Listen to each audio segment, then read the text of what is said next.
다음에 그럴 일 없겠지만 한번 그래 보십시오. 의외로 커피가 맛있었습니다.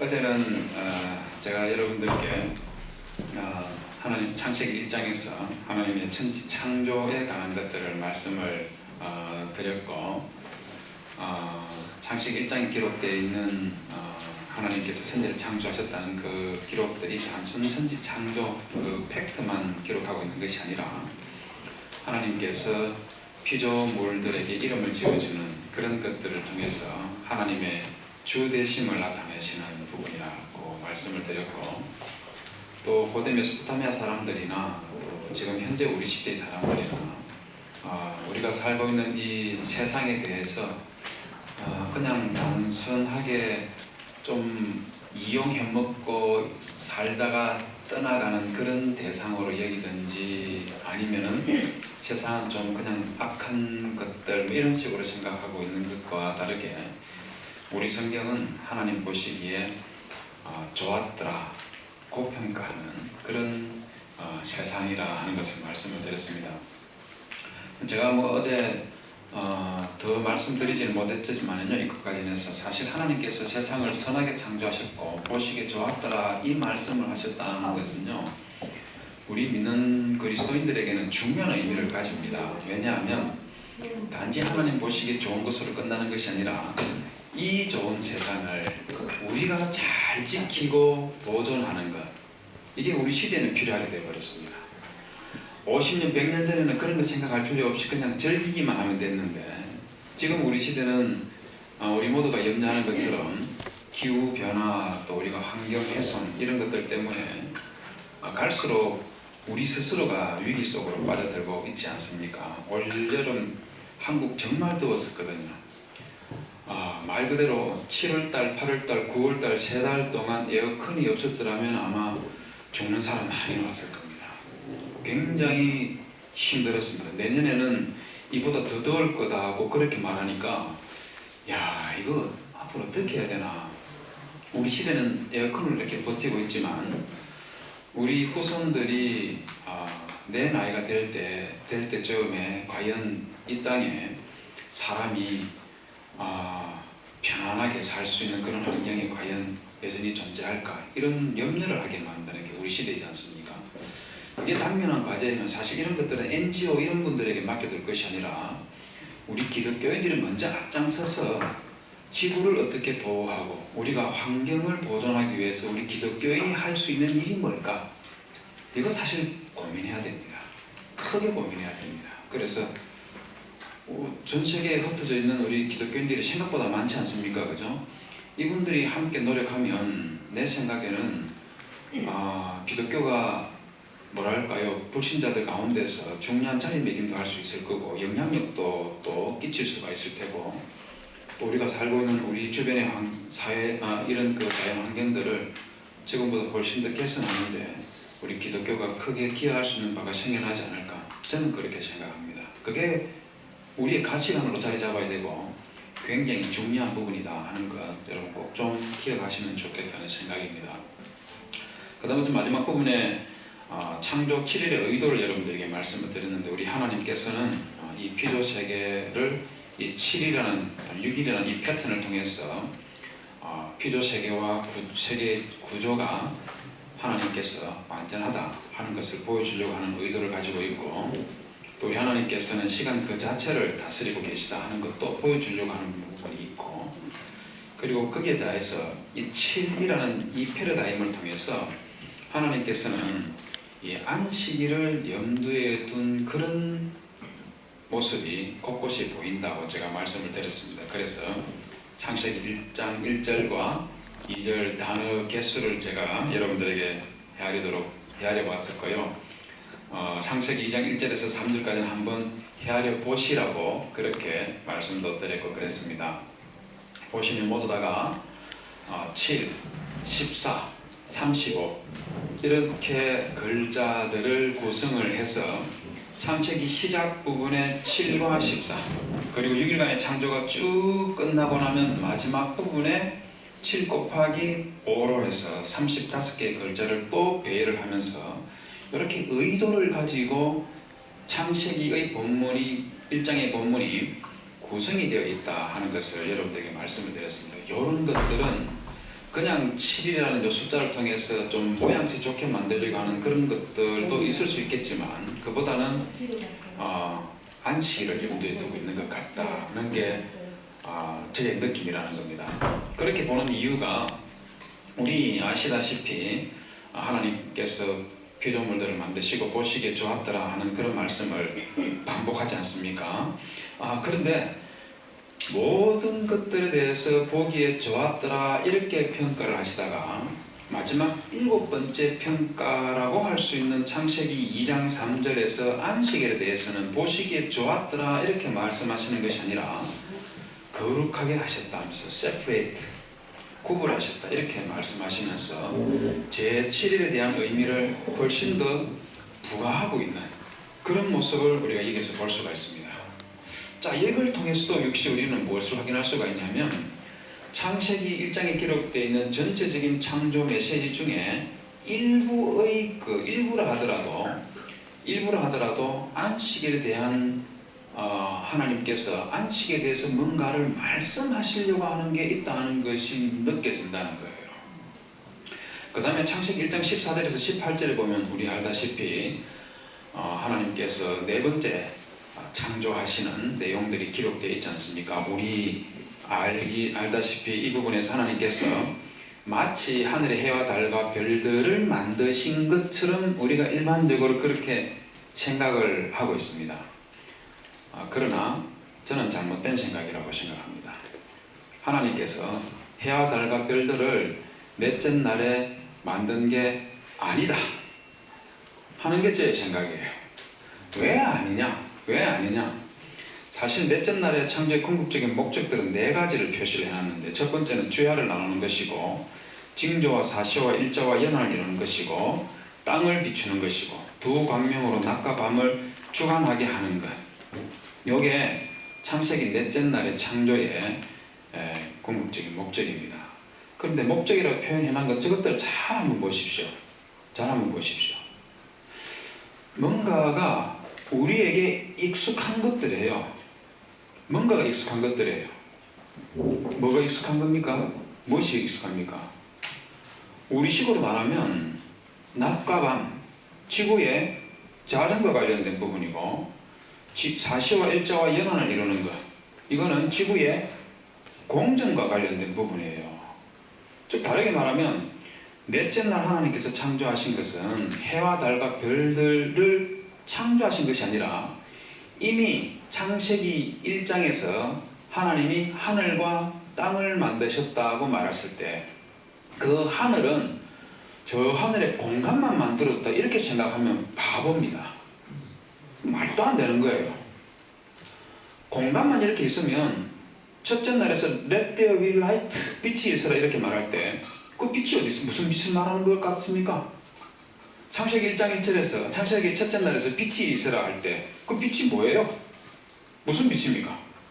그냥 어두운 공간에 지금 낮이라서 이렇게 밝아진 것처럼 이런 상태가 됐다 그 말일까요? 말도 안 되는 소리입니다. 왠지 아십니까? 첫째 날 잘 보십시오. 낮이라 칭하고 밤이라 칭하지 않습니까? 그건 누가 뭐라 해도 천체에 의해서 쏟아져 내려오는 그 빛들을 두고 낮과 밤을 말씀하신 것이죠. 그럼 상식적으로 하나님께서는 이미 창세기 1장 1절에서 하늘의 궁창에 별들을 만드셨고 창세기 첫째 날에는 이 별들이 태양이 빛을 내기 시작하는 거예요. 이게 첫째 날에 이루어진 거예요. 첫째 날에. 그럼 넷째 날은 뭐냐? 그렇게 빛이 나고 있는 요것들이 그대로 있으면은 안 되는 거죠. 지구가 자전을 하고 공전을 해야지 생명체가 살 수가 있지 않습니까? 자전을 안 하고 한쪽에만 빛이 계속 오고 한쪽은 어두운 상태로 있으면은 지구가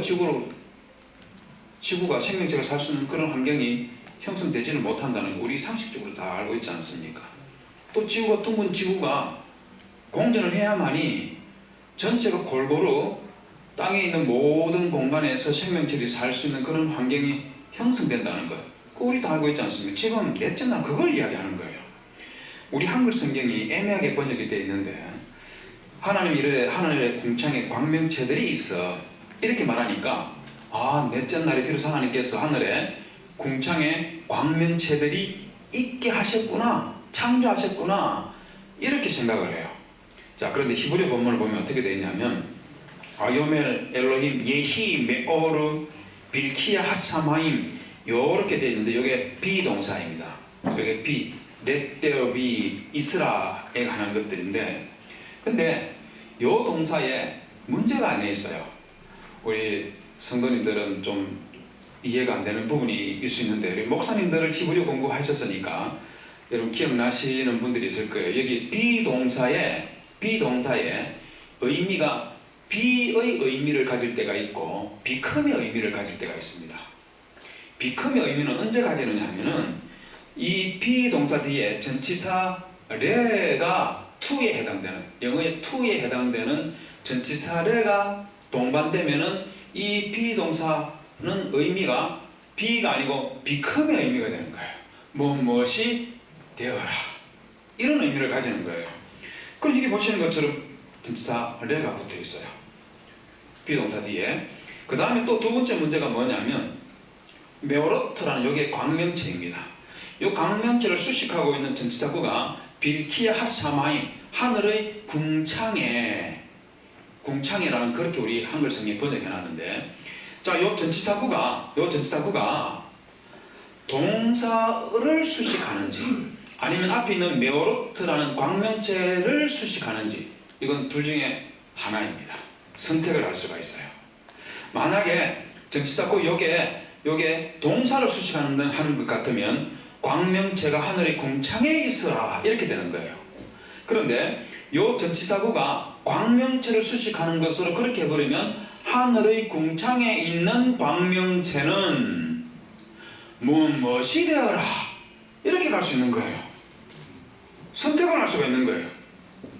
근데 많은 사람들이 창세기 1장 1절에서 하나님께서 하늘의 해와 달과 별들이 빛은 내지 않는 상태에서 이미 만들어져 있고 첫째 날에서 빛이 있으라고 말한 요 성경 그 자체가 말하는 요 논리로 그대로 따라왔더라면 넷째 날 창조에 대해서 이런 터무니없고 택도 아닌 이런 생각을 하지 않았을 텐데, 창세기 1장 그 자체에서 말 안 하는 게 아니라 하고 있는데도 그 논리로 따라오지 않다 보니까 마치 넷째 날에 이르러서야 비로소 해와 달과 별들이 만들어진 것처럼 이런 식으로 터무니없고 택도 아닌 이런 소리를 하게 돼버린 거예요. 그 여기에서는 제가 그냥 빈말로 이렇게 말씀드리는 게 아니라 제가 이 잘 모르는 히브리 문법을 여러분들에게 말씀을 드리면서 제가 마치 잘나고 똑똑한 것처럼 그렇게 저 자신을 치장하고 있어서 너무너무 죄송합니다만은 그래도 이게 필요하기 때문에 꼭 말씀을 드리려고 하는 겁니다. 자, 이렇게 보면 레합딜이라는 이 표현이 나누다라는 표현이에요. 자, 이 나누다라는 표현이 우리 창세기 1장에 4번 더 사용된 예가 있습니다. 4번 더 사용됐다는 게 3개를 대상으로 해서 더 사용됐는데, 자, 여기 보십시오. 첫째 날에 하나님께서 빛이 있으라 했죠. 그리고 난 다음에 빛과 어둠을 나누사라고 합니다. 즉 하나님께 빛이 있으라고 해도 빛이 존재하게 된 거예요.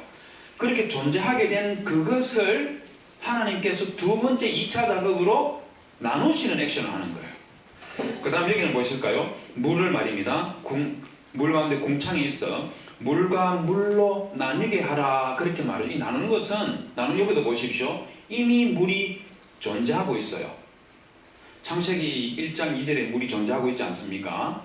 그 물에 궁창이 있어서 궁창 위의 물과 궁창 아래의 물로 나뉘게 하라 그렇게 말하고 있는 겁니다. 자, 그래서 이 나뉘는 액션들은요 이미 앞에 뭔가를 만드시고 그 결과에 따라서 2차적인 액션을 하는 게 나누다라는 이 동사가 창세기 1장에서는 연이어서 사용이 되고 있는 겁니다. 자, 그러면 네 번째는 한번 봅시다. 네 번째 나누다, 이건 어떻게 하면 좋을까요? 이건 어떻게 할까요? 이건 역시도 이미 존재하는 것, 그것에 대해서 2차 액션을 가하는 것, 이렇게 받아들이는 게 지극히 정상적이고 자연스러운 건데, 여기 앞서 있는 나누는 이 사례들을 보고 난 다음에 이걸 쳐다봤더라면은 여기에 광명체를 처음 창조하시는 그런 일로 생각지 않았을 텐데, 이와 같은 동일한 내용, 동사의 용례를 확인해 보지도 않고 그 다음에 창세기 1장 1절과 첫째 날의 이 논리 구조를 따라가지 않다 보니까 넷째 날에 이르러서 비로소 해와 달과 별들이 만들어진 것으로 이렇게 생각하게 되어버린 겁니다. 그러나 넷째 날에는 그런 일이 일어나지 않았습니다. 이미 존재했던 그 해와 달과 별들, 이것들을 가지고 뭘 하고 있느냐면 하나님께서 공전과 자전이 되도록 그걸 하고 있는 거예요. 그래서 이걸 통해서 해내는 게 뭐냐면은 날과 계절과 연한을 이루는 것. 낮과 밤을 주관할 뿐만 아니고 계절과 날과 연한, 이걸 이루도록 하는 것. 이게 넷째 날의 목적인 겁니다. 근데 그 당시에는 자전이나 공전 이런 개념이 없었으니까, 그래서 낮과 밤, 그리고 계절, 연한, 이런 말을 통해서 지금 우리가 알고 있는 그 공전과 자전을 통해서 우리가 이 땅에서 누리고 있는 이 날의 변화들, 이걸 14절 이하에 있는 넷째 날에서 하나님께서 창조활동을 하고 있는 거예요. 그래서 보면 아주 명확한 건데, 이게 제대로 정상적으로 해석이 되지 않아서 늘 말입니다. 우주과학자들하고 이 문제에 있어서 불필요하게 부딪히는 그런 일들이 지금까지 이루어지고 있는 것들이죠. 여기도 보십시오. 제가 어제 보여드렸던 것처럼 첫째 날에 빛이 있어라 했고, 그 빛을 발하는 발광체에게 낮과 밤을 나누게 하고 있는 거. 다 맞잖아요. 물을 만들고 물 위에 속에 물고기가 있게 하고, 하늘의 궁창에 새들이 살게 하고, 이 도식 속에서 이어지고 있는 거. 매우 심플하고 분명한 거 아닙니까? 이 정도면? 제가 엉뚱한 거 없는 걸 지금 지어내는 게 아니라, 여러분 보시는 것처럼 말 그대로 창세기 1장을 차근차근 쳐다보면 다 이야기하고 있는 것, 그걸 제가 있는 그대로 여러분들에게 말씀드린 것 외에 제가 조금도 더하거나 뺀 것이 없다는 데에 동의할 수 있겠습니까? 제가 더한 거 있습니까? 저는 있는 그대로 설명해 드린 것밖에 없어요. 설명해 드린 것. 성경이 이렇게 말하고 있는 것을 있는 그대로 설명해 드렸지, 어디에서 이상한 걸 주워 배워가지고 그걸 가지고 와서 이렇게 과하게 막 해석을 집어넣고, 제가 그렇게 한 거 지금까지 하나도 없습니다. 있는 그대로, 성경에 있는 걸 있는 그대로 여러분들이 보여드린 겁니다. 그 다음에 또 하나가 뭐냐면요, 1장 14절에서 우리가 범하는 또 하나의 실수가 무엇이냐면, 14절에 보면 제일 마지막 문장에 보면 낮과 밤을 나누게 하고 난 다음에 그것들로 이렇게 나눈 취지와 목적이 뭐냐면 징조와 계절과 날과 해를 이루게 하라, 요거 하는 거예요. 요거 하는 거. 여기에서 우리가 하나 오해하고 있는 부분이 있는데, 그것 중에 하나가 이 징조라는 겁니다. 징조. 이놈의 징조가 뭘까? 이게 뭘까? 이것 가지고요 사람 피곤하게 만들어요. 이것도 왜 이런 실수가 생겨나게 되냐면 문법을 모르기 때문에, 문법에 대한 정확한 이해가 없다 보니까, 히브리어 문법을 정확하게 이해를 하면 그러면 이게 얼마든지 해결될 수 있는 건데, 이 문법에 대한 이해가 일천하다 보니까 구약학자들이 성경 번역하면서 터무니없는 일들을 만들어내는 거예요. 즉 무슨 말이냐면, 여러분 여기서 말하는 징조가 뭐겠어요? 징조가 뭐겠습니까? 무슨 징조예요? 저 별점 치는 거 이야기하는 겁니까?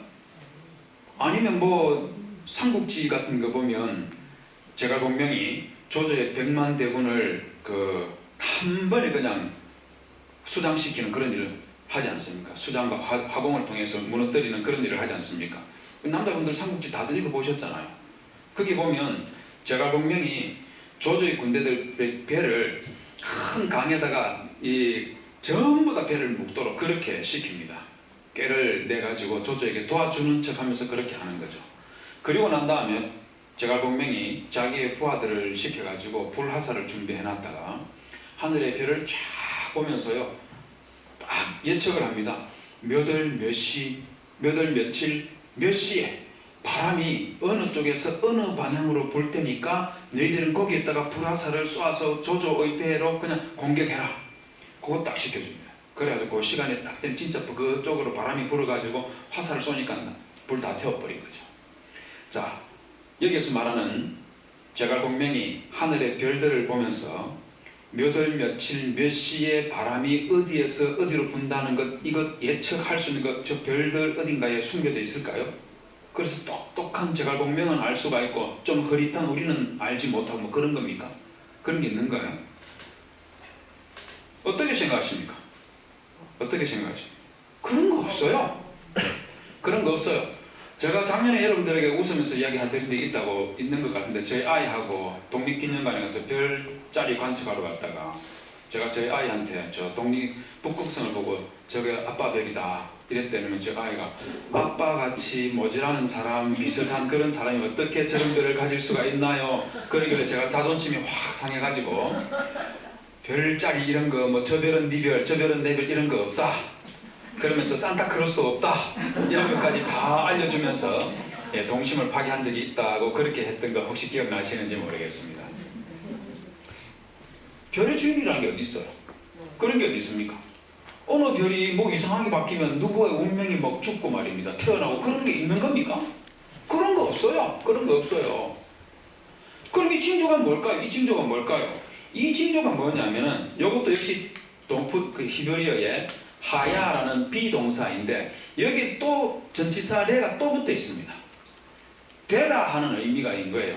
징조가 되라, 되어라 이 말인 겁니다. 무엇의 징조냐가 문제인데 요 뒤에도 똑같이 전치사가 이렇게 붙어 있으니까 번역하기를 징조와 일자와 날짜와 해를 이루라 이렇게 번역했는데 이건 이렇게 하면 안 되고 첫 번째 전치사 요것은 become을 만드는 데 사용되는 거지만 나머지 요 전치사래들은 뭘 하는 거냐면 ove의 의미를 가지고 있어요. 그래서 의미가 뭐냐면 계절과 날과 해의 징조가 되어라 이렇게 해석해야 되는 것을 갖다가 징조까지 다 갖다 따로 떼가지고 이걸 징조와 계절과 날과 해를 이루라 이렇게 번역해 놔버린 거예요. 이 말도 안 되는 번역을 해놔버린 거예요. 여러분 NIV 성경 한번 보십시오. 저게 뭐라고 해놨는지. Let them serve as a signs 하고 to mark seasons, days, years 하는 거 보입니까? NIV 성경이 번역하는 거 보이죠, 그죠?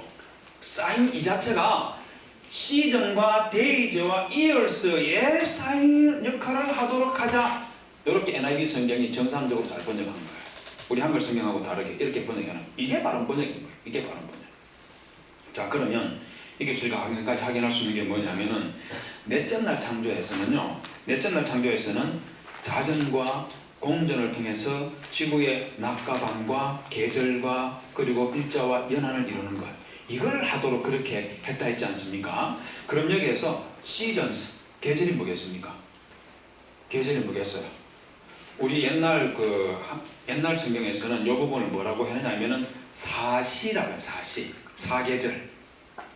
요거 우리 한국의 마인드에서 번역했기 때문에 사시라는 말이 나오는 겁니다. 그러나 이스라엘에는 사계절이 있을까요? 없을까요? 사계절이 없습니다. 계절이 두 개밖에 없어요.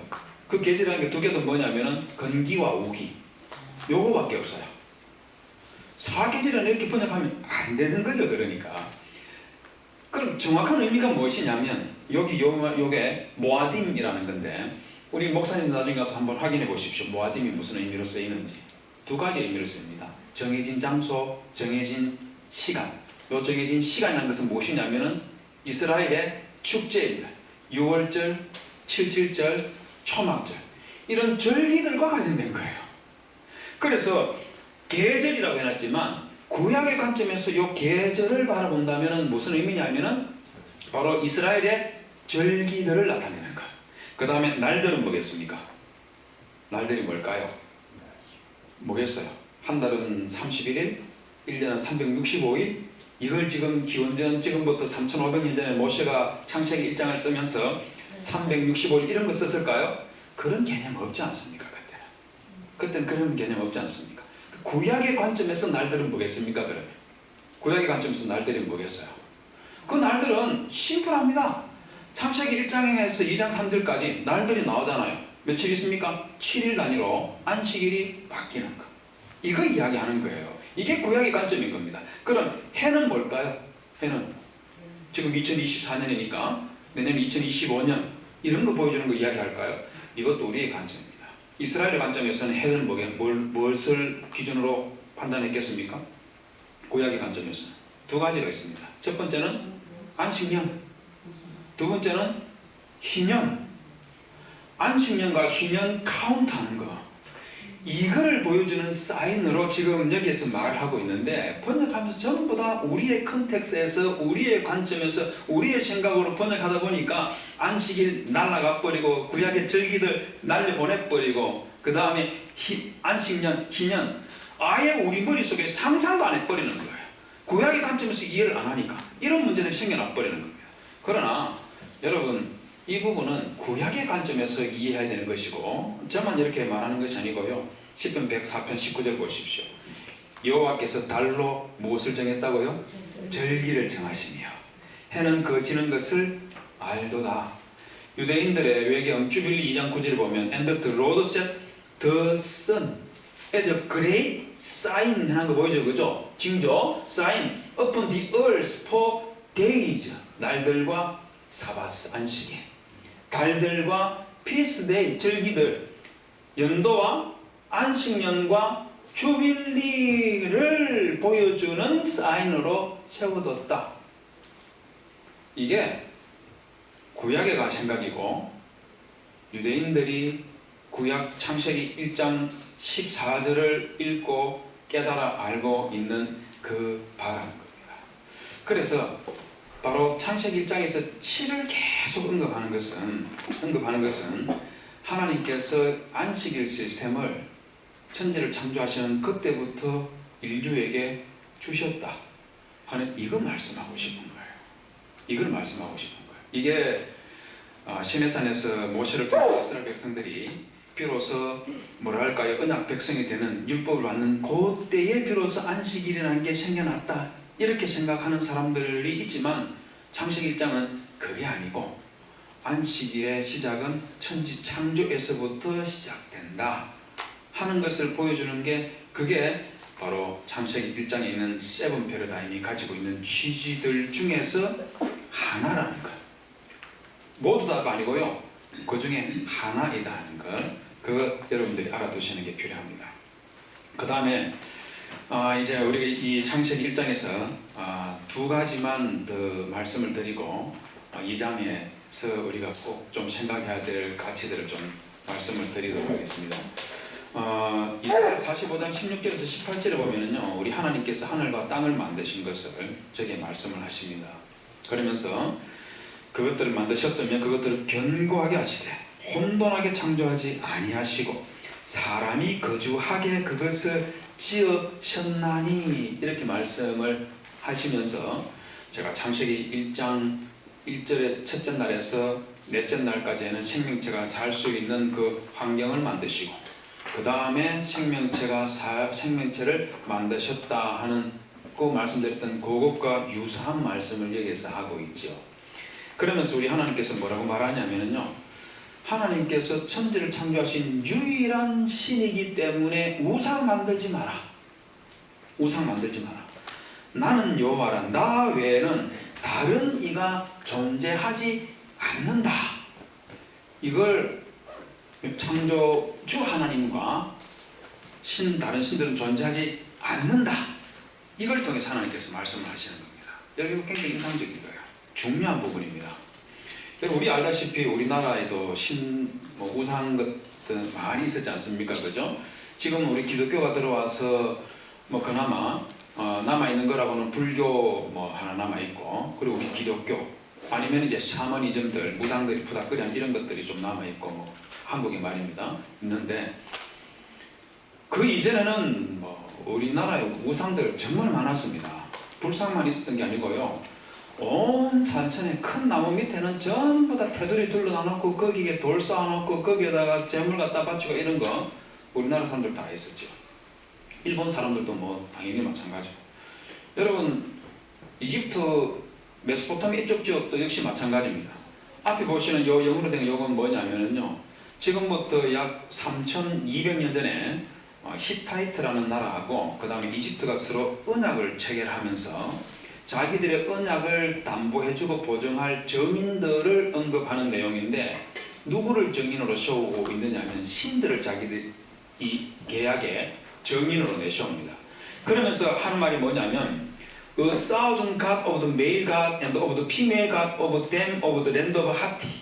이집트의 남자신 1000마리, 여자신 1000마리. 말이라고 해서 기분 좀 상하신 분 있는지 모르겠는데, 아니 그럼 뭐라 할까요? 그러면 사람이 아닌데 1000명이라 할까요? 이걸 또 가짜 신들인데 이걸 갖다가 1000분이라고 제가 높여줘야 되는 겁니까? 아니잖아요. 제가 왜 높여줘야 됩니까? 이 가짜 신들을 그냥 사람이 만들어낸 물건에 지나지 않는, 이건 개수로 하면 되겠네요. 1000개의 신. 이거는 맞을 수 있겠네요. 1000개의 남자신, 여자신, 이게 맞을 수 있을 것 같습니다. 그 다음에 여기 보십시오. Together with a thousand god of the male god and of the female god of them of the land of Egypt. 이집트 땅에 있는 수천 마리의 신들, 히타이트 지역에 있는 수천 개의 신상들, 이런 것들을 다 모아가지고 정인으로 내세우고 있는 겁니다. 여러분, 그런데 이집트 사람들하고 메소포타미아 사람들이 신상 하나 만드는데 얼마나 큰 공을 들였는지 아십니까? 우리나라 사람들도 부처상 하나 만드는데 공 많이 들이지 않습니까? 이집트 룩소르에 있는 이 신상들 한번 보십시오. 덩치 한번 보세요. 사람이 밑에 있는 것하고 저 신상하고 딱 보니까 신상의 규모가 어느 정도인지 충분히 짐작할 수 있겠죠, 그죠? 이것들도 보십시오. 신상의 규모 한번 보십시오. 여러분, 신상 저렇게 만들어 놓고 그냥 방치해두는 게 아니에요. 저 신상에다가 저 신을 먹여 살리기 위해서 사람들이 엄청나게 많은 재물을 저기에다가 갖다 바쳤습니다. 여러분, 제가 작년에도 보여드린 바가 있는데, 메소포타미아 지역에서 매일 신들에게 산신전에서 매일 드리는 재물의 양이 여기서부터 여기까지 전부 답니다. 빼곡하게. 여러분, 저 엄청난 재물들을 바치면서 살아가는 사람들의 삶의 모습을 한번 상상해 보십시오. 이게 노예죠. 이게 신들의 노예죠. 인간들이 자기가 만드는 신상을 만들어 놓고 거기에 노예처럼 살아가고 있는 이런 메소포타미아와 이집트 사람들, 그 더군다나 우리 이스라엘 민족들은 이집트에서 종살이 하다가 나왔지 않습니까? 다 받지 않습니까? 그런 이스라엘 백성들이 하나님께서 우상 만들지 마라, 그것들 다 가짜다. 그게 뭔데? 그건 너희들이 거기 가서 절하고 제물을 갖다 바치니 하나님은 천지를 창조하신 나밖에 없어, 그것들에게 절하지 마라. 이거 가르쳐주는 게 문제가 되는 겁니까? 이거 가르쳐주는 게 잘못된 겁니까? 아니잖아요. 저는 생각하기에 우리 성경에서 하나님은 천지를 만드신 이분밖에 없다고 이렇게 가르치는 거는요, 고대 메소포타미아에서 이거는 파격 정도가 아니고 종교 개혁 정도가 아니고 종교 파괴 현상이라고 해도 과언이 아닐 정도로 완전 썰어버린 거예요. 거대한 신전을 만들어 놓고 엄청나게 거대한 신상들을 쌓아놓고 줄줄이 씌워놓고 거기에서 내 음식들 갖다 바치면서 살아가는 그런 삶을 살아가고 있는 인간들에게 그것들 다 가짜다. 저게 뭔데 저런 걸 하냐, 정신 좀 차리라, 너희들이 저 가짜 신상 저거보다 너희들이 더 위대해, 이렇게 말해주는 게 성경이지 않습니까? 여러분, 그런데 우리 하나님께서는 하나님의 유일하신 하나님이시라는 것을 말씀하시면서 우리 하나님께서는 자신이 복수로 존재하시는 분임을 말해주는 놀라운 표현이 창세기 1장 26절에 나옵니다. 저기 보면 하나님이 이르시되 우리의 형상을 따라 우리의 모양대로 우리가 사람을 만들고, 이런 말이 나옵니다. 자, 이것 때문에 난리가 났었어요. 여기서 우리가 뭘까? 첫 번째, 이건 다신교 전통이 남아 있어가지고 성경을 기록하는 사람이 실수로 우리라는 표현을 집어넣은 게 아니냐, 이렇게 말하는 사람이 있고, 또 저 영국의 유명한 구약학자인 고돈 야남 같은 경우는 창세기 주석에서 뭐라고 했냐, 이거는 천상회의를 이야기하는 거다. 즉 하나님이 천사들과 함께 회의를 하면서 창조를 할 때 천사들과 함께 창조를 하기 위한 회의를 나누는 그 장면이 우리가 우리의 형상과 우리의 모양을 따라 사람을 만들자, 이런 회의를 하는 모습이다, 이렇게 주장하기도 합니다. 우리 전통적으로는 삼위 하나님, 삼위일체 하나님을 나타내는 것을 그렇게 이해를 하고요. 근데 저는 이 둘 다 문제가 있다고 생각합니다. 왜 문제가 있다고 생각하느냐면요,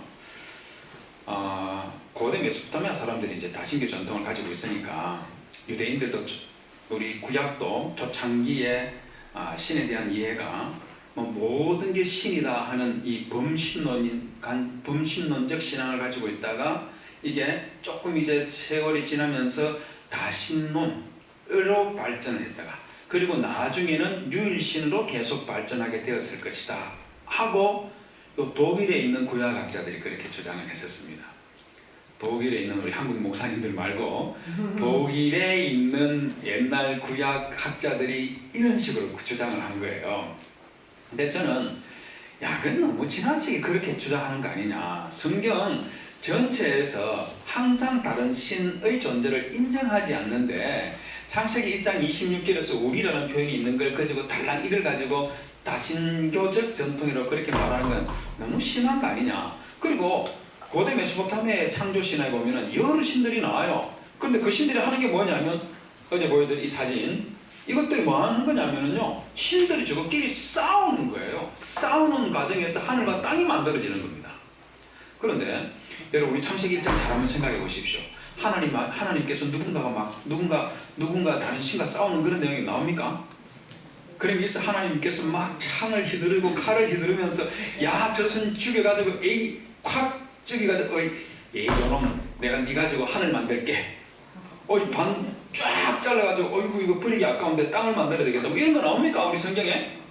그런 거 없어요. 그런 거 존재하지 않습니다. 고대 메소포타미아에서는 신들이 자기들끼리 싸우는 그 결과로, 그래서 하늘도 만들어지고 땅도 만들어지고 이 신들 사이의 전쟁 이런 것들이 있는데, 우리 창세기 입장에 그런 게 뭐가 있다고 다 신교적 전통이 남았다고 그렇게 말을 해야 될까? 저는 아닌 것 같다는 겁니다. 그러면 천사들하고 회의하는 장면일까? 저는 그것도 아니라고 생각해요. 왜냐하면요, 여러분, 하나님께서 사람을 하나님의 형상으로 만든 그 결과가 무엇이냐면 사람을 다스리는 존재로 만드는 겁니다. 그럼 우리 알다시피 천사들은 다스리는 존재입니까? 섬기는 존재입니까? 헷갈리시는 분이 있으면 제가 보여드리겠습니다. 히브리서 1장 14절 보십시오. 모든 천사들은 섬기는 영으로서 구원받을 상속자, 즉 우리말입니다. 우리들을 위하여 섬기라고 보내심이 아니냐, 이렇게 말합니다. 그래서 여러분, 불신자들은 영적인 존재들에 대해서 두려워하는 마음이 있을 수 있겠지만 우리는 그런 마음 가질 필요 전혀 없습니다. 왠지 아십니까? 천사들, 이 영적인 존재들, 우리를 섬기라고 만들어진 존재예요. 우리를 해치는 존재는 아니고 우리를 섬기는 존재인 겁니다. 요한계시록 22장 8절도 보십시오. 여기 보시면 세례요한이 아니고 예수님의 제자 요한이 요한복음을 다 기록하고 마지막으로 여기 보시면 요한이 말입니다. 나 요한이 이 일을 내게 보이던 천사 발 앞에 경배하려고 엎드렸다고 말합니다. 요한계시록에 있는 것들을 다 설명해 줬으니까 고마워가지고 엎드렸어요. 그러자 천사가 뭐라고 하느냐, 그가 내게 말하기를 나는 너와 내 형제 선자들과 또 이 두루마리의 말을 지키는 자들, 두루마리의 말을 지키는 자들이 누구였습니까? 성도들이죠. 이들과 함께 된 종이니 그래하지 말고 하나님께 경배하라더라, 이렇게 말하면서 천사들이 자기 자신들의 존재를 뭐라고 정의하냐면 우리는 종에 지나지 않는다, 다스리는 존재 아니라는 겁니다. 그러면 생각해 보십시오. 천사들이 말입니다, 스스로 우리는 섬기는 존재라고 했는데 창세기 1장 26절 27절에서 하나님의 형상으로 사람을 만든 그 결과로 통치하는 자가 되는데 천사의 무슨 형상이 여기 이렇게 반영이 된다는 거, 인간 창조에 반영이 된다는 거예요? 그런 거 없습니다. 그런 거 없어요. 우리 속에는 천사가 자리 잡을 만한 그런 위치가 전혀 없습니다. 그럼 유일하게 남은 게 뭐냐면 전통적으로 우리가 알고 있는 삼위 하나님을 나타내는 것이냐? 저는 그렇다고 생각합니다. 근거가 있어요. 어디에 근거가 있냐면 창세기 1장 26절 27절을 보면은 그 근거가 나옵니다.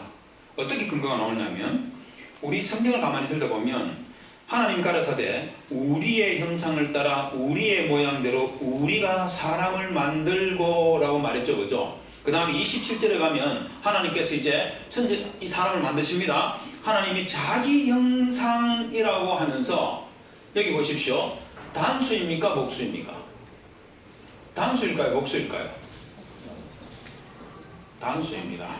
자, 이런 문제들 한글 성경을 보면 이게 해결이 안 되기 때문에 그래서 히브리어를 또 제가 잘난 척하면서 또 보여드리도록 하겠습니다. 여기 보십시오. 엘로힘이 나왔죠, 그죠? 목사님 잘 보십시오. 와이바라 보십시오. 뭐라 했습니까? 동사 바라에 몇 인칭입니까? 3인칭 남성 단수입니까? 복수입니까? 단수이죠? 단수예요. 하나님이 단수로 여기 보십시오. 찰모 그의 형상이라 있는데 여기 보십시오. 여기 관계 우리 뭐랄까요? 영어로 하면은 히즈에 해당되는 거.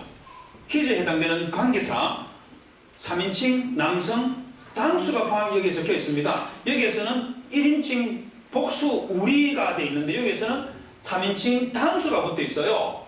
여기에서는 우리의 형상이라 있는데 여기에서는 그의 형상이라 하고 있는 거예요. 우리의 형상이라 했던 분이 27절에서는 단수로 1인칭으로 말하는 거예요. 자, 하나만 더 말씀드리면 29절에 가면 와요메 엘로힘 26절에도 와요메 엘로힘 하나님이 말씀하시기를 똑같이 나왔습니다. 자, 그런데 여기서는 우리가 사람을 만들자 했는데 여기 뭐 힘내 보라 나타티 하면서 요 티 보십시오. 목사님들 동사 나타내 완료 1인칭 공성 단수 1인칭으로 말씀하시는 거예요. 즉 26절에서는 우리라고 하나님께서 말씀하셨는데 29절에서는 내가라고 말씀하시는 거예요. 우리라고 말씀하셨던 그 하나님께서 29절에서는 복수 우리가 아니고 단수 내가로 말씀하시는 거예요. 그래서 1장 26절에서 29절에 있는 이 하나님의 모습을 보면은요, 복수로도 말씀하시고 단수로도 말씀하시는 말 그대로 우리가 알고 있는 그 삼위 하나님의 양상이 그대로 여기 나와 있는 거예요. 그런데 대부분의 교회학자들은요 29절 이거 보는 사람이 없습니다. 유감스럽게도 이것만 딱 보고요 우리 이것만 가지고 삼위 하나님의 존재 양식을 보여주는 부분이 하나님께서 창세기 1장 26절에서 우리의 형상과 우리의 모양이라고 한 것 요거다 이렇게 말하고 설명이 끝나버립니다. 그 뒤에는 27절에는 이 동사의 모습이라든지 29절에서 내가라고 한 이거 전혀 이런 게 이렇게 기록되어 있는 조차도 모르고 지나가 버려요. 기가 막히는 일이죠. 기가 막히는 일. 이렇게 우리 하나님께서 삼위 하나님으로 존재하신다는 것을 단적으로 보여주는 게 26절과 29절은 이 말씀인데, 그럼 삼위 하나님, 성부 하나님이 천지 창조하신 건 우리가 알겠는데, 그럼 성자 하나님과 성령 하나님, 성령 하나님은 1장 2절에 나오지 않습니까? 하나님의 영은 수면 위에 운행하십니다. 또 시편 104편 30절에 보면 천지 창조에 관한 것을 쭉 말씀을 하시면서 주의 영을 보내어 저희를 창조하사, 하나님이 창조해서 성령께서 역사하셨다는 것을 여기서 말해주고 있죠. 자, 그런데 안타깝게도 창세기 1장에서는 성자 하나님께서 창조하시는 부분과 관련해서 직접적으로 언급하는 것은 없습니다. 우리 인정할 건 인정해야 돼요. 없습니다. 하지만 그럼에도 불구하고 우리는 구약 성경과 신약 성경이 모두 다 하나님의 영감으로 기록된 권위 있는 하나님의 말씀이라는 것을 우리가 믿는다면 요한복음 1장 1절에서 이하에서 하나님께서 성자 하나님께서 그 천지창조 활동에 직접적으로 로봇으로 역할하셨다는 거예요. 그 부분을 우리가 믿기 때문에 그래서 천지창조에 삼위 하나님께서 함께 사역하신 거라고 우리는 전체 성경을 통해서 그렇게 믿게 되는 거죠. 자, 그런데 말입니다. 창세기 1장에는요 이 모든 신학들이 이 함축적으로 들어가 있는데, 사실 이 중에서 창세기 1장에서 제일 강조하려고 하는 부분은 사실 이것들 아닙니다. 이것들 아니에요. 창세기 1장에서 제일 강조하고 싶어하는 것은 무엇이냐면요, 사람입니다. 사람이에요. 사람을 창조하셨다. 이게 압도적으로 최고의 관심을 가지고 있는 그게 창세기 1장입니다.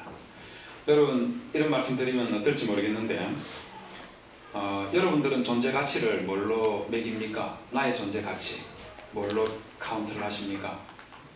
뭐 소유하고 있는 아파트나 승용차 가지고 존재 가치를 카운트를 하십니까?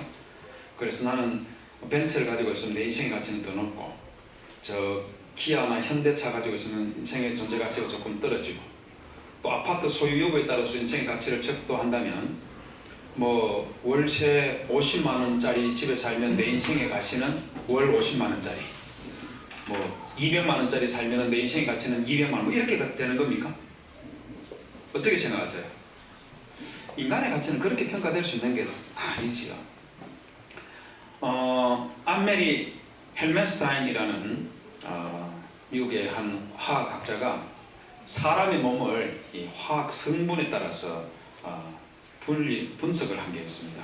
여기 보면 우리 인체는 물이 65%이고 그 나머지는 카르본, 하이드로젠, 그리고 니트로겐, 칼슘, 그리고 소디움, 아이론, 이 많은 이런 요소들이 각각 65%, 18%, 1.5%, 0.05%, 0.0004% 이런 식으로 우리 몸을 구성하고 있는데, 이것들을 전부 다 분리 추출을 한 다음에 이것들을 매각을 하면 제일 밑에 보십시오.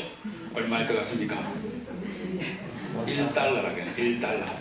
지금 커피 한 잔이 1.5유로인데 1달러랍니다. 그거보다 우리 존재 가치가 더 떨어진다는 거예요.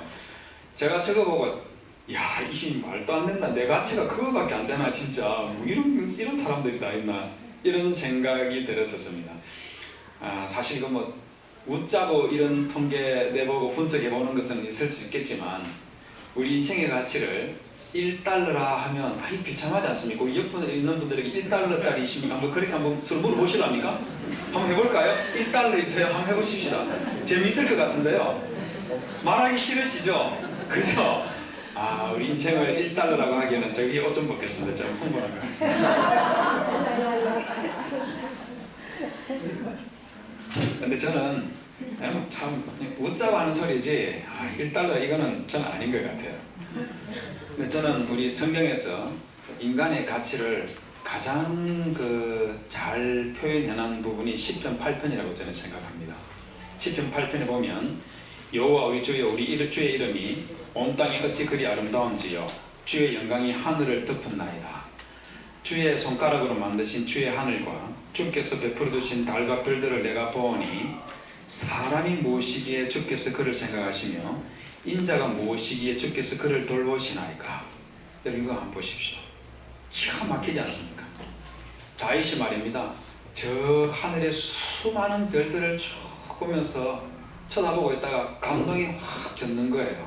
감동이 확 빠지면서 사람이 무엇이기에, 인자가 무엇이기에 주께서 그를 돌보시니까 그를 하나님보다 조금 못하게 하시고 영화와 종기로 관을 씌우셨나이다 하면서 주께서 만드신 모든 것들을 다스리게 했다는 이 표현으로 쭉 이어지는 거 보십시오. 여러분 인간의 가치는 이거라고 저는 생각합니다. 이게 인간의 가치죠. 저는 다윗 정도는 아닌데요. 다윗 정도는 아닌데 이것하고 좀 비슷한 감동에 한번 빠졌던 적이 있습니다. 작년에 있었던 일인데, 여러분 나사 우주항공국에서 제임스 웹 망원경 혹시 들어보셨습니까? 이전에 사용하던 천체 망원경이 너무 이제 낡아가지고 제임스 웹 망원경이라는 거로 교체를 했는데, 그리고 첫 번째 찍은 사진을 전송받아가지고 나사에서 공개를 했습니다. 이 사진입니다.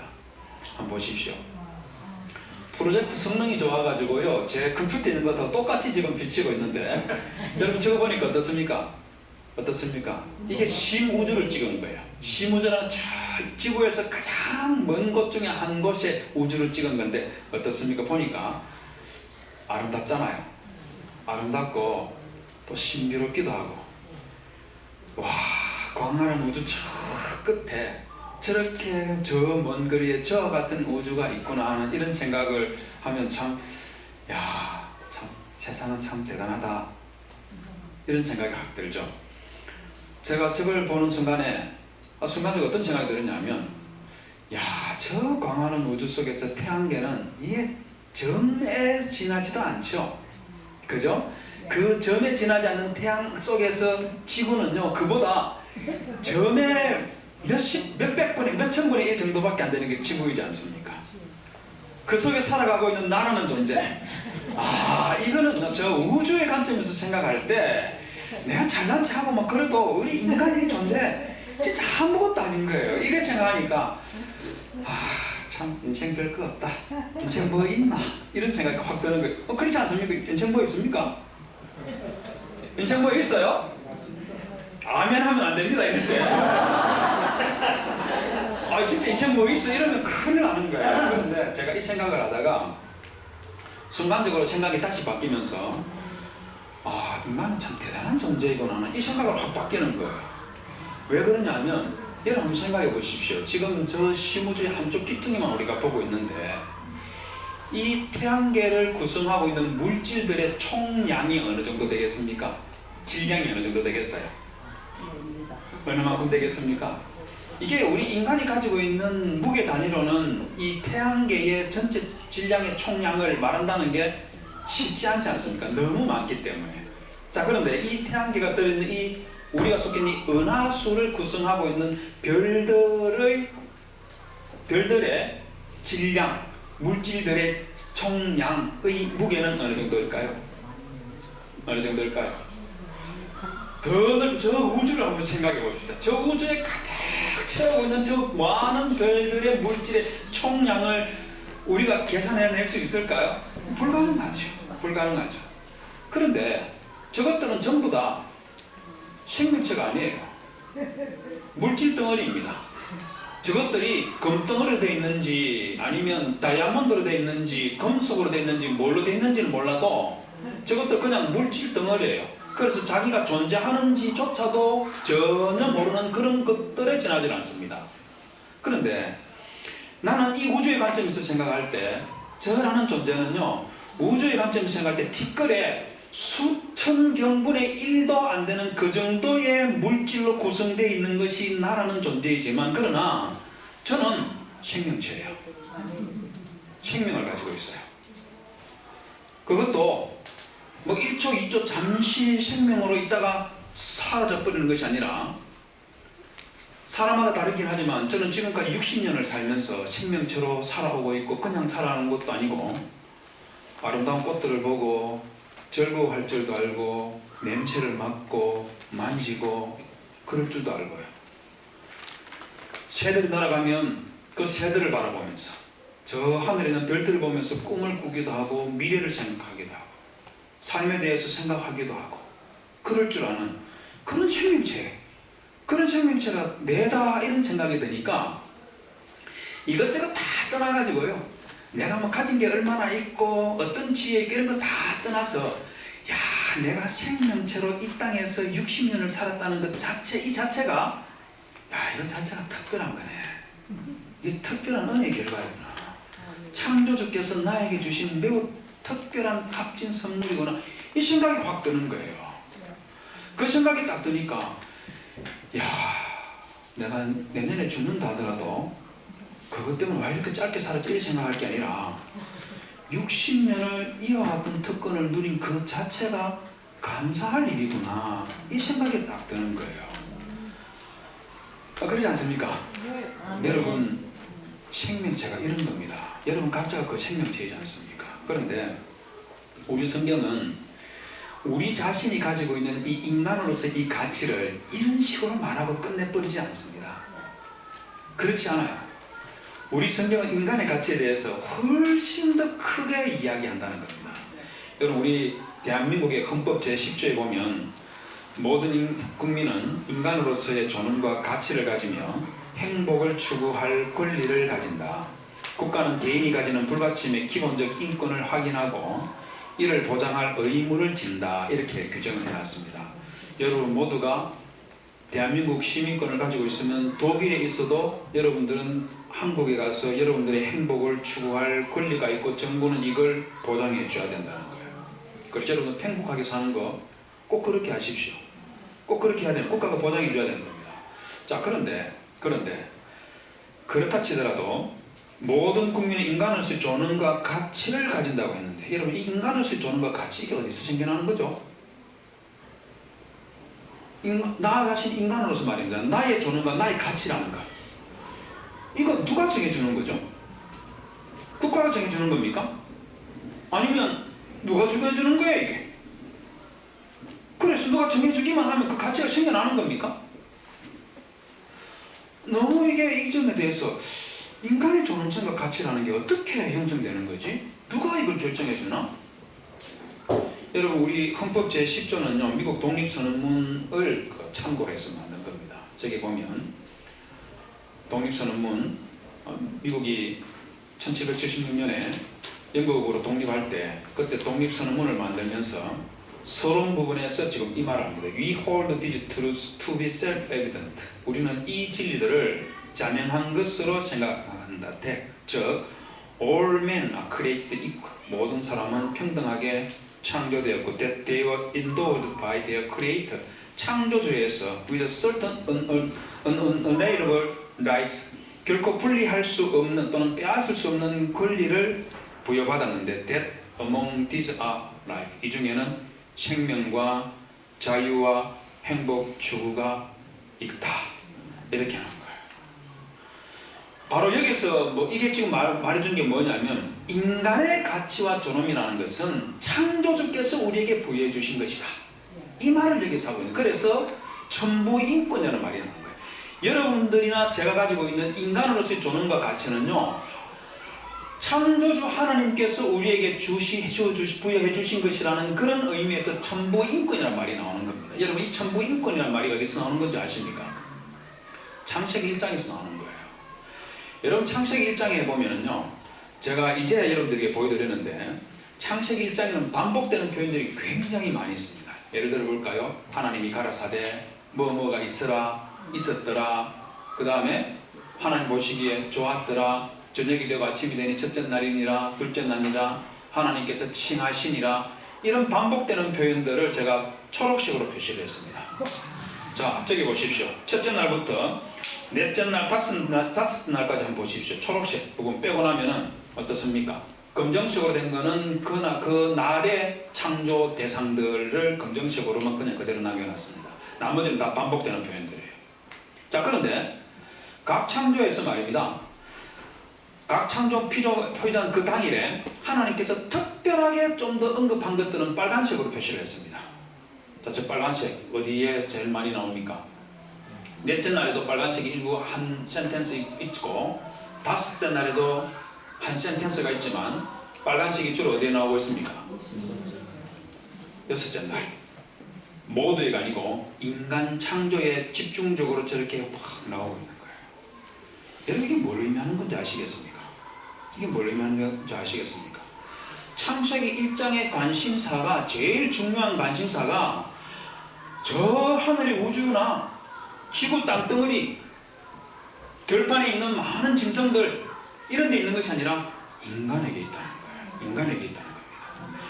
인간에게 있는데 여기에다가 더 충격적인 것은 무엇이냐면 하나님께서 사람을 만드시는데 매우 특별하게 언급을 하기 시작한다는 겁니다. 그게 뭐냐면 창세기 1장 26절에서 보면 하나님이 이르시되 우리의 형상을 따라 우리의 모양대로 우리가 사람을 만들고 그들로 바다의 물고기와 하늘의 새와 가축과 온 땅에 땅과 땅에 기는 모든 것을 다스리게 하자 하시고 하는데, 요걸 어떤 사람들은 하나님께서 천지를 창조하신 걸로, 그렇게 사람을 창조한 걸로 그렇게 이해하는 사람들이 있습니다. 틀렸습니다. 여러분, 창세기 1장 26절은요 하나님께서 인간을 창조하는 거 아닙니다. 아니에요. 창세기 1장에서 하나님께서 사람을 창조하시는 것은 27절에서부터 시작되는 거예요. 27절에 있고 26절은 뭐냐면은 하나님께서 사람을 창조하기 전에 사람을 어떻게 창조할까에 대한 플랜을 의논을 하시는 거예요. 플랜을 먼저 말씀하시고 난 다음에 그 다음에 27절에서 인간 창조로 들어가는 거예요. 이게 특별하다는 겁니다. 왜 특별한지 아시겠습니까? 생각해 보십시오. 생각해 보세요. 여러분, 어제도 제가 그런 말씀 드렸지만 이 태양계와 우주가 서로 부딪히지 않고 질서정연하게 수백 년, 수천 년을 이어가는 것, 여러분, 이렇게 되려면 어떤 지적으로 어마어마한 존재가 굉장한 설계를 가지고 이렇게 하지 않으면 이거 불가능하다는 거 우리 다 알고 있지 않습니까? 그렇지 않습니까? 아니, 하다못해 비행기 하나 만들어가지고 띄워가지고 몇백 년 계속하게 만들려면 그거 만드는데 인간의 어느 만큼 지적인 노력과 설계가 따라야 될까요? 여기서 대한민국까지 가는 것도 엄청난 일인데 이게 100년 떠도는 비행기를 만들려고 하면 어떻게 해야 되겠습니까? 지적인 설계와 이 노력 이런 것들이 따르지 않으면 불가능한 거죠.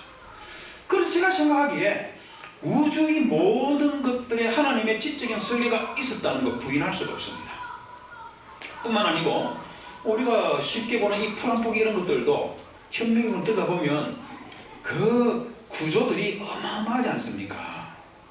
별간이 이 풀 하나 이것도 그것들을 쳐다보면요 엄청난 지적인 설계가 따라 붙었다는 거 우리 딱 보면 알 수가 있어요. 그런데 창세기 첫째 날부터 여섯째 날까지 하나님께서 저 하늘의 해와 달과 별들 지적인 설계가 있었을 것임에도 불구하고 하나님의 플랜이 언급이 안 됩니다. 둘째 날, 셋째 날, 넷째 날, 다섯째 날, 여섯째 날 짐승들 만드는 거기까지 하나님께서 플랜을 하신 것에 따라서 만든 게 확실할 텐데 그 플랜이 안 나온다는 거예요. 그런데 사람에게만 하나님께서 사람을 만들기 앞서 플랜을 먼저 말씀하신다. 왜 그럴까요? 인간이 특별하다는 거죠. 특별하다는 것이죠.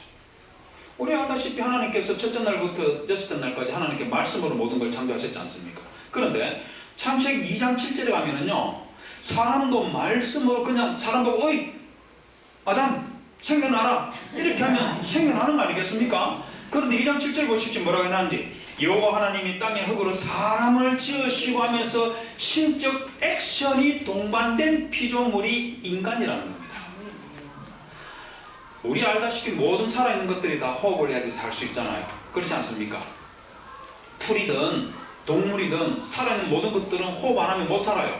그런데 사람에게만 7절에서 뭐라고 했냐면 생기를 그 코에 불어넣으시고 넣으시니 사람이 생명이 된지라 이렇게 말하면서 하나님께서 직접 그 입으로 사람의 코에다가 호흡을 불어넣고 영혼을 불어넣는 신적 액션을 동반하고 난 다음에 그 다음에 사람이 만들어졌다 이렇게 말하면서 인간을 만드는 과정에서는 이와 같이 하나님의 특별한 신적인 플랜과 액션이 동반되어서 그렇게 만들어진 그게 여러분이라는 거예요. 이 엄청난 피조물들이 어마어마한 이런 것들하고 더 구별된 존재가 그게 우리라는 겁니다. 여러분 그런데 이것보다 더한 것도 있습니다. 더한 것도 있어요. 뭐가 더하냐면 하나님께서 사람을 만드는데 우리의 하나님의 형상을 따라 만들었다고 그렇게 말합니다. 이게 엄청난 거예요. 왜 엄청난 줄 아십니까? 이게 왜 엄청나냐면 여러분 여기에서 하나님의 형상, 신의 형상이라는 말 아닙니까? 이 신의 형상이라는 말은 성경이 기록되는 지금부터 약 3,500년 전 이 어간에 그 전 그 후 다 마찬가지입니다만은 신의 형상은 누가 가지고 있냐면 왕들이 가지고 있는 거예요. 왕들만 가지고 있는 겁니다. 제가 보여드릴까요? 수메리안 킹 히스터 얘기 보시면 에안나에서 태양신 우투의 아들 메스키압 가셀이 대제사장과 왕이 되었고 그랬는데 메스키압 가셀 이 사람을 두고 뭐라고 말하냐면 태양신 우투의 아들이라 했습니다. 왕은 태양신의 아들이라는 거죠. 그 다음에 두무치 신이 100년을 다스리긴 두무치라는 사람을 신이라고 했습니다. 신. 길가메시, 신적인 존재 길가메시가 왕이 되었다. 누갈반디 신이 목자로서 다스렸다. 이렇게 나옵니다.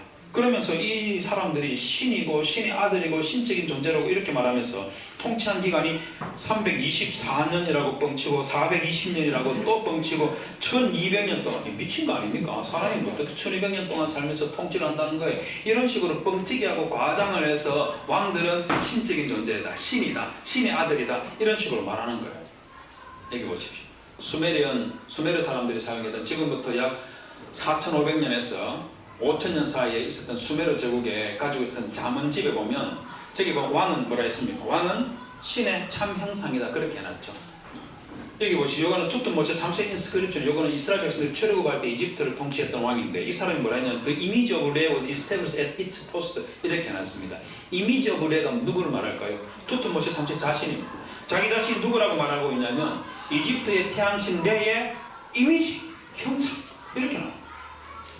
고대 사람들 속에서 신의 이미지는 왕들과 왕족들에게만 호칭하는 그런 표현이에요. 그러면 일반 사람들은 어떻게 표현했겠습니까? 일반 사람들은 여러분들은 어떤 존재일까요? 여러분들은 존재. 왕은 신의 형상을 가지고 있는데 우리는 뭐겠습니까? 무수리의 아들. 무수리의 아들 또 너무 센 겁니다. 왜냐면 엘리시에 보면은요, 제가 보여드렸던 바가 있는 건데, 저기 보면 고대 메소포타미아에서는요 신들의 계급이 있었어요. 젊은 신들이 나이 많은 신들을 숭배하고 또 먹을 것을 갖다 주면서 좀 종처럼 그렇게 살았습니다. 그러자 마르둑이라는 신이 티아메트라는 용의 몸통을 잘라서 하늘과 땅을 딱 만들고 나서 이 젊은 신들이 마르둑에서 뭐라고 하냐, 우리가 지금까지 신들을 위해서 너무 고생을 했으니까 이제 좀 쉬게 해달라, 이렇게 요청합니다. 그러자 이 마르둑이라는 신이 뭘 하느냐면요, 킹구라는 신, 이게 코브라 신인데 티아메트라는 용의 신의 꼬봉 역할을 합니다.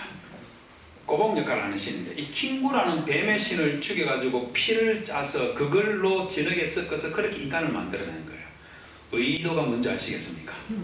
인간은 뱀의 더러운 피, 악마의 더러운 피로 만들어진 그런 존재이기 때문에 신의 형상을 가지고 있는 왕과 왕족들과 귀족들을 위해서 태어나서 죽을 때까지 죽도록 노동하다가 죽으면 되는 존재, 그게 인간이에요.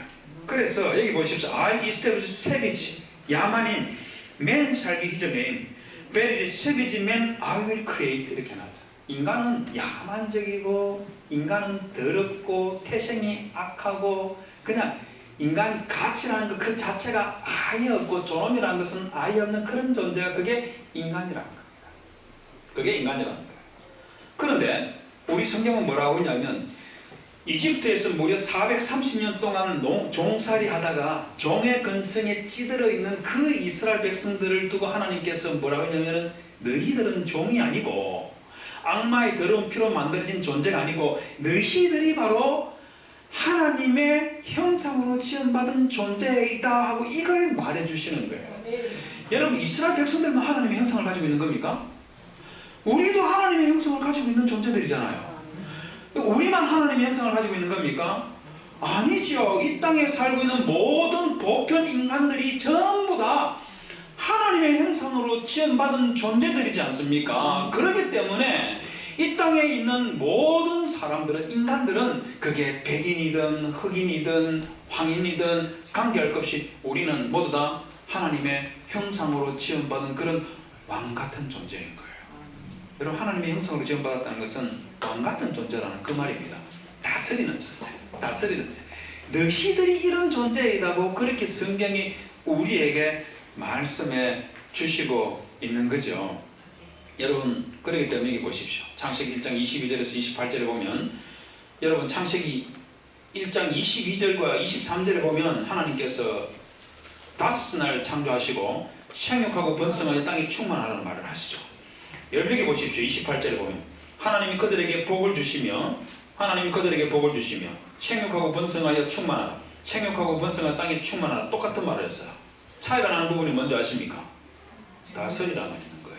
인간에게서는 다스리라는 것이 하나 되어 있습니다. 왜 다스리는 게 하나 되어 있겠습니까? 하나님의 형상을 따라 지음받았기 때문에.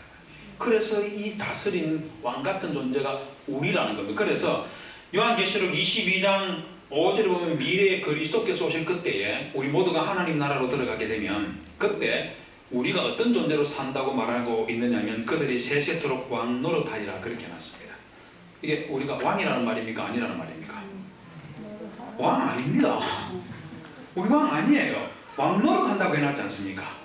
우리가 왕이 아닌데도 불구하고 왕 노릇한다는 거예요. 왕은 누구라는 겁니까?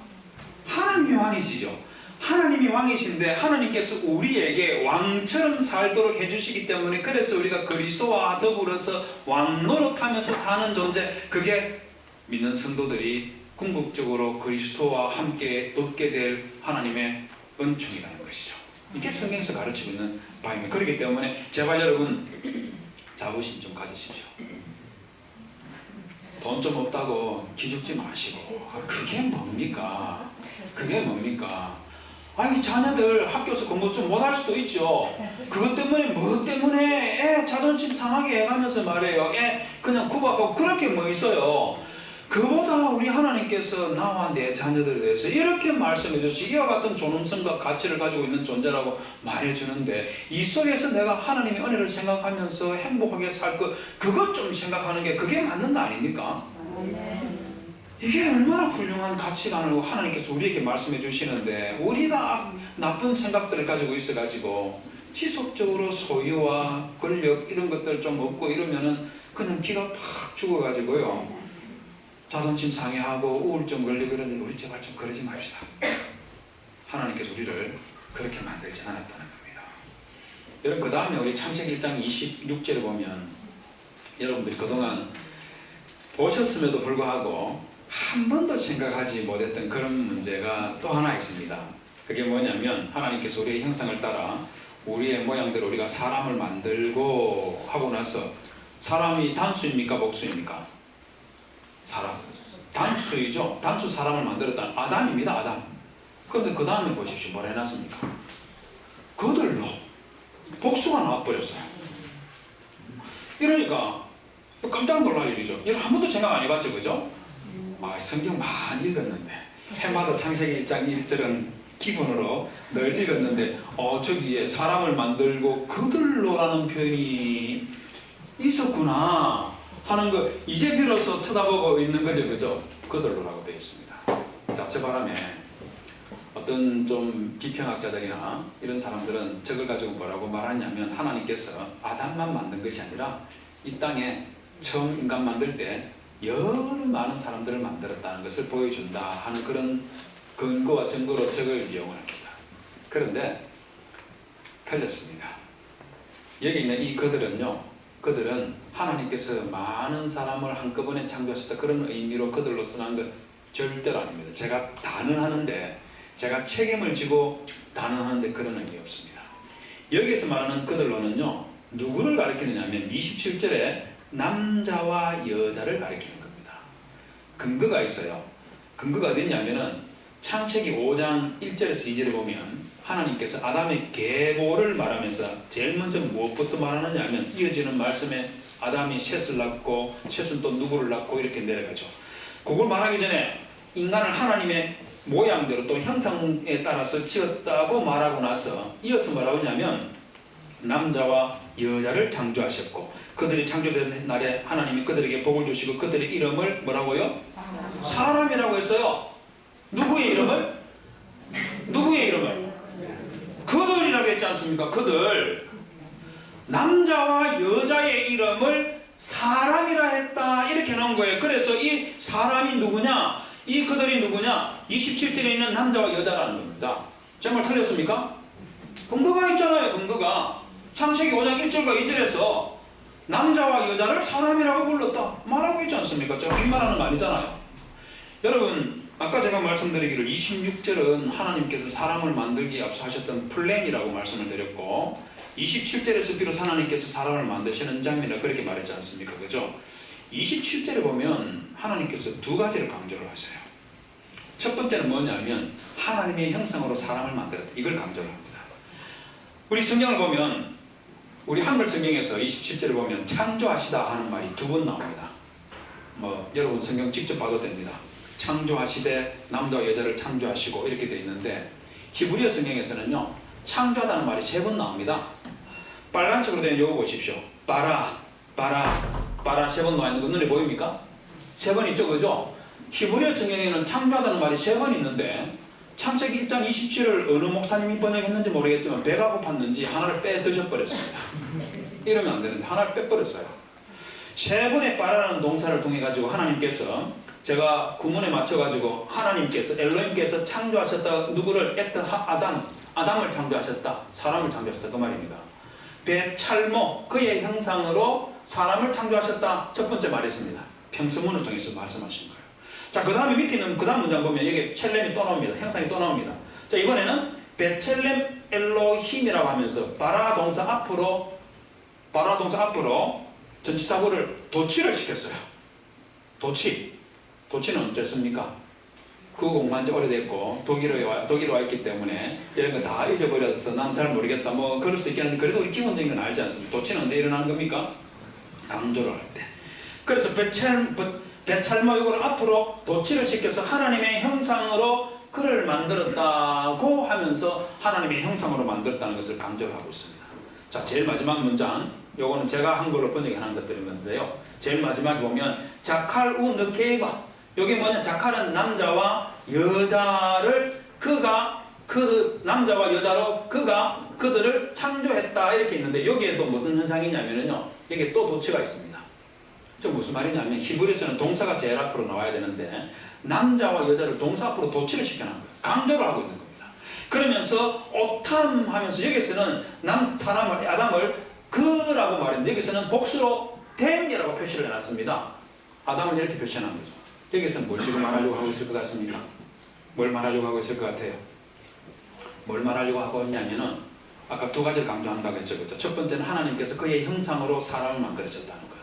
그 다음에 두 번째로 남자와 여자로 하나님이 그들을 창조하셨다는 이 말을 통해서 뭘 하려고 하느냐 하면 하나님께서 남자만 하나님의 형상으로 만든 것이 아니고 여자도 하나님의 형상으로 똑같이 만들었다 그 말하고 있는 거예요. 남자분들이 아멘 해주셔야죠. 아멘. 남자만 하나님의 형상으로 만들어서 왕같은 존재로 만들었다는 게 아니고 남자와 똑같이 여자도 왕같은 존재로 다스리는 존재, 통치하는 존재로 만들었다는 걸 강조하기 위해서 자칼 우운드 케이바를 바라동사 앞으로 도치를 시켜놓은 거예요. 도치를 시켜놓은 거예요. 여러분 제가 빈말하는 게 아닙니다. 창세기 1장에 다 나오는 것들이에요. 여기 보십시오. 여기 보시면 하나님이 이랬을 때 우리의 형상을 따라 우리 모양대로 만들고 사람을 만들고 그들로 다스리게 하자고 했죠. 그죠? 이어지는 문장 보십시오. 28절 하나님이 그들에게 누구에게 복 줬다고요? 그들에게. 그들이 누구예요? 남자와 여자죠. 남자와 여자에게 복을 주신 하나님이 그들에게 이르시되 생육하고 번성하여 땅에 충만한 땅을 정복하라 모든 것을 다스리기를 누구에게 시켰다고요? 그들입니다. 하나님의 형상으로 지음받은 이 사람들이 그들로 다스리게 하자 이렇게 말했는데 28절에도 하나님 그들에게 복을 주시며 그들이 다스리게 하자 이렇게 말하고 있지 않습니까? 성경이 그대로 말하고 있는 것들 여러분이 우리 한글 성경보다 히브리어 성경을 보면 이게 더 선명하게 드러납니다. 여기 보십시오. 여기 보시면 여기 복수로 되어 있는 거 우리 목사님들 보십시오. 히브리 문법들 아실 거니까 여기 오탐 되어 있는 거 보십시오. 복수 왔죠? 오탐 대명사 정비사 3인칭 남성 복수이죠. 나햄 남성 복수라니까 오해하지 마십시오. 히브리에서는요 남자와 여자가 같이 있으면 남성을 취합니다. 그래서 이 햄 속에는 남자 여자가 다 같이 들어가 있는 거예요. 자 여기 보십시오. 배로 생육하고 번성하여 땅에 충만하라 할 때 우리 한글 성경 누구 보고 생육하고 번성하여 땅에 충만하는지 불분명하지만 여기 보십시오. 명령문 복수 돼 있는 거 보십시오. 명령문 복수, 명령문 복수. 여기도 명령문 복수. 레드도 여기 다 명령문 복수예요. 다 복수예요. 다 복수. 남자와 여자가 똑같이 하나님의 형상으로 지음받았고 남자와 여자가 똑같이 왕같은 존재라는 거예요. 그게 우리 성경이 가르치는 바예요. 여러분 혹시 보셨는지 모르겠는데 장자크 루소가 이런 말을 했다고 합니다. 모든 인류는 편들과 맞는 말이죠.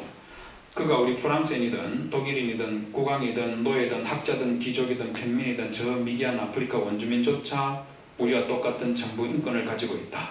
단 하나 여성은 예외다. 여성에게는 인권이 없다. 그러므로 교육시킬 필요도 없으며 정치에 참여시켰어도 안 된다. 이게 1700년대 1700년 프랑스 최고의 철학자이자 교육자였던 장자크 루소가 했던 말입니다. 동시대에 우리나라 조선에는 실학사상이 꽃을 피웠다는 거 아시죠? 그 실학자들 중에 한 사람이 누구냐면 연암 박지원 선생입니다. 이 연암 박지원 선생이 북경으로 가는 사신들과 함께 여행하면서 겪었던 일들을 기록하는 게 그게 열하일기입니다. 다 읽어보셨죠? 독일에 계시면 그거 읽을 필요 없는 겁니까? 괴테 읽고 그러는 거죠. 독일에 있으면. 연암 박지원 선생님 열하일기라는 책을 썼는데 그 책에 보면 자신이 가지고 있는 친구에 대한 우정론 이게 있습니다. 저기 보십시오. 벗은 제2의 나다 이러면서 아내는 잃어도 다시 구할 수 있지만 친구는 한번 잃으면 결코 구할 수 없는 법. 그것은 존재의 기반이 송두리째 무너지는 절대적인 비극인 까닭이다. 친구에 대한 생각은 정말 어마어마하다는 생각이 듭니다. 그런데 아내는 잃어도 다시 구할 수 있다. 이거 어떡할까요? 제가 연암 박지원 선생을 비난하고 장자크 루소를 비난하려고 하는 게 아닙니다. 1700년대뿐만 아니고 1800년대, 1900년 중반 넘어서도 우리나라뿐만 아니고 유럽뿐만 아니고 미국 전 세계 모든 나라의 사람들이 남자와 여자가 구별됐었고 여자는 남자보다 열등한 존재로 취급이 됐습니다. 그러나 지금부터 3500년 전, 350년 전도 아니고 장작 루소와 연합 박지원 선생이 살던 300년 전도 아니고 그보다 더 훨씬 더 이제 3500년 전에 창세기 1장을 기록하면서 우리 하나님께서는 뭐라고 말했냐면 남자와 여자가 모두 평등하게 하나님의 형상으로 지음받은 왕같은 존재라고 이렇게 말씀하신 거예요. 3500년 전에. 이러니 성경이 우리에게 주는 가치라는 거예요. 우리 남자 여러분들 제가 이렇게 말하니까 뭔가 좀 뜰뜰한 그런 마음이 혹시 한쪽에 자리 잡고 있어요. 저 목사님 작년에 왔을 때는 안 저러더니 오늘 와 저러시노? 뭐가 있나? 그런 생각이 드시는 분들 우리 냉철하게 한번 생각해 봅시다. 우리 남자 목사님, 장로님, 집사님들 딸이 귀합니까? 사회가 귀합니까? 솔직히 말해보세요. 딸이 귀합니까? 사회가 귀합니까? 내 딸은 메소포타미아 사람들이 가지고 있는 세계관처럼 뱀의 더러운 피로 만들어져 있어서 태어날 때부터 사악하고 천박한 존재에서 하나님의 형상으로 지원받은 내 사회를 위해서 죽을 때까지 시중 들다가 죽으면 되는 존재, 그게 여러분들의 딸들입니까? 정말 그래요? 아니 미쳤습니까? 왜 내 딸이 그런 존재예요? 왜 내 딸이 그런 존재예요? 말도 안 되는 거죠. 왜 내 딸이 그래야 되는 겁니까? 그러면 며느리는요? 며느리는 어떤 존재예요? 며느리도 딸하고 똑같아요? 딸하고 똑같죠. 며느리나 딸이나 똑같이 하나님의 형상으로 지음받은 존재들이지 않습니까? 이렇게 생각하면 명확한데 왜 우리는 이게 자꾸 구분이 될까요? 제발 좀 그러지 맙시다. 제가 아까 제임스 웹 망원경으로 찍은 그 사진 보고 은혜가 충만했다 그랬지 않습니까? 그게 일주일 가더라고요. 일주일 동안 정말 나는 참 특별한 생명체구나. 그 생각이 막 계속 머릿속에 떠나질 않았습니다. 근데 하루는 자다가 잠에서 깼는데 잠이 확 깨는 그런 일이 일어났었어요. 제가 갱년기다 보니까 매일 이제 기본적으로 한 번은 반드시 깨고 좀 어떤 때는 두 번, 세 번도 깨고 그러는데 그러나 뭐 그래 깨도 이내 잠들고 그러는데 그날은 잠이 완전 달아나버린 거예요. 글쎄 제 옆에 저와 똑같은 생명체가 누워있는 거예요. 저는 생각하기에 이 우주의 수많은 물질들 중에서 나는 티끌의 수경분의 1도 지나지 않는 그런 물질로 구성되어 있지만 그래도 나는 생명체이다. 이런 은혜에 딱 빠져가 있는데 그게 나만 그런가 이런 생각으로 그냥 일주일을 살고 있었는데 글쎄 나랑 똑같은 생명체가 내 옆에 있는 거예요. 그것도 이 생명체가 무려 35년 동안 어디 가지 아니하고 제 옆에 계속 있었다는 걸 생각하니까 한편으로는 신비롭기도 하고 한편으로는 신기하기도 하고 한편으로는 또 감사한 거예요. 이 생명체가 뭔데 어딜 가지 않고 내 옆에 이렇게 계속 있었나? 이 생각은 너무 신기하고 감사하고 그러는 거예요. 그래서 제가 계속 쳐다보면서 참 희한하다. 어떻게 이런 일이 있나 이 생각하고 있는데 한참 있으니까 그 생명체가 눈을 확 떠버리는 거예요. 그래서 제가 눈 뜨는 걸 보고 제가 속으로 깜짝 놀라면서 제가 이런저런 말 못하고 그냥 제 아내 보고 그 생명체에게 고맙소 이렇게 한마디 툭 던졌습니다. 그러자 이 생명체가 뒤로 돌아놓으면서 안 자고 뭐라 카노? 뭐 잘못했는데? 자다가 갑자기 그런 말 들었으니까 반응 당연히 이렇지 않겠습니까? 그죠? 성도 여러분, 여러분들 옆에 있는 여러분들의 아내가 그런 존재입니다. 여러분들의 남편이 그런 존재이고 여러분들의 부모님과 여러분들의 자녀들이 바로 그 생명체입니다. 그냥 생명체가 아니라 하나님의 형상으로 지음받아 왕 같은 존재로 이 땅에 살게 한 그 생명체가 여러분들의 남편과 아내와 부모님과 자녀들이고, 그리고 이 자리에 함께한 우리 모두가 바로 그런 존재들이죠. 이 땅에 살고 있는 모든 사람들이 그런 존재들이죠. 여러분, 그러면 우리 서로 좀 존중합시다. 아내를 존중하고, 남편을 존중하고, 자녀를 존중하고, 부모를 존중하고요. 또 우리 좀 서로 사랑하면서 살면 안 되겠습니까? 아멘. 이렇게 특별하게 몇십 년을 살 수 있는 그런 생명체가 이 땅에 살 수 있는 그런 특권을 부여받았는데, 그런 생명체답게 말입니다. 좀 살다가 이런저런 있을 수 있겠지만 우리 서로 좀 사랑하고, 서로 세워주고, 서로 도와주고, 그러면서 우리에게 준 이 생명의 기간을 이 땅에서 아름답게 살아가는 것, 그게 우리 인간들이 추구해야 될 참된 가치이지 않겠습니까? 우리 그래 한번 살아봅시다. 아멘. 우리 좀 쉬었다가 다음 강의 이어가도록 합시다.